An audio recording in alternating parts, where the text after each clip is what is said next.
dia, turma do sexto ano, tudo bom? Vamos dar sequência aqui à nossa aula, aqui na nossa videoaula. Bom, nessa primeira aula que eu vou fazer uma pequena revisão do capítulo 2, que é a realidade que nos cerca. Ela é a página 14, para vocês acompanharem. Bom, nesse capítulo eu trabalhei alguns conceitos, certo? O primeiro conceito foi paisagem. Paisagem é aquilo que a gente consegue alcançar, é tudo aquilo que a nossa visão pode ver, né? O instante que a gente observa. Isso é considerado paisagem. O outro ponto são chamados elementos da paisagem, que podem ser elementos naturais e elementos artificiais. Os naturais são aqueles criados pela própria natureza e os artificiais têm a atividade humana.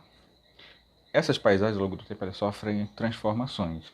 O próprio homem, quando ele pinta uma parede, ou ele constrói um muro, ele derruba uma casa, derruba uma floresta, de modo geral, ele já está transformando a paisagem. Então, a paisagem, ela, ao longo do tempo, vai sofrendo transformações, assim como o ser humano se transforma. Ele vai ficando adulto, idoso e assim por diante.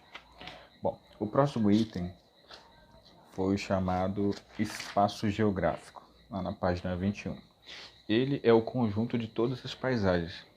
É o espaço que a gente vivencia. Por exemplo, a cidade de Manaus é um grande espaço geográfico formado por várias paisagens, principalmente artificiais. E cada espaço geográfico, ele vai ter uma região, ele vai ter um lugar específico. O que é a região, né? Região é algo que tem similaridade, é algo particular, que tem coisas em comum. Por exemplo, o clima da região norte é o mesmo clima, né? A vegetação da região norte é a vegetação amazônica, o clima da região sul é um clima mais frio e assim por diante. Então, região são coisas similares, são coisas parecidas. Muito bem, o outro item desse capítulo chama território. Território, ele faz referência a uma área física delimitada geralmente por fronteiras. Essas fronteiras podem ser físicas, como por exemplo pontes, ruas, muros, ou fronteiras naturais, como por exemplo rio, florestas, montanhas. E o outro item são as atividades econômicas. Esse último ponto faltou tratar com vocês na sala. O que são as atividades econômicas, né? Elas são organizadas em setores. O primeiro setor é chamado setor primário, o segundo setor é o secundário e o terceiro setor é o terciário. O primeiro setor ele faz referência à atividade agrícola, o plantio, né, de modo geral, é a criação de animais. Por que é primário?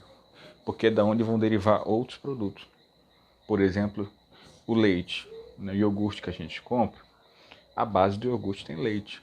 O leite vem da criação do gado. O gado, ele é primário. O setor secundário ele faz referência à indústria. A indústria, então, pega o que o primário produz e transforma em produtos. Compra o leite e transforma em iogurte. E também o setor secundário engloba a construção civil. Já o setor terciário é onde há a venda do produto gerado na indústria. É o chamado comércio. O comércio também pode ser de serviços. Então, setor primário, setor secundário e setor terciário.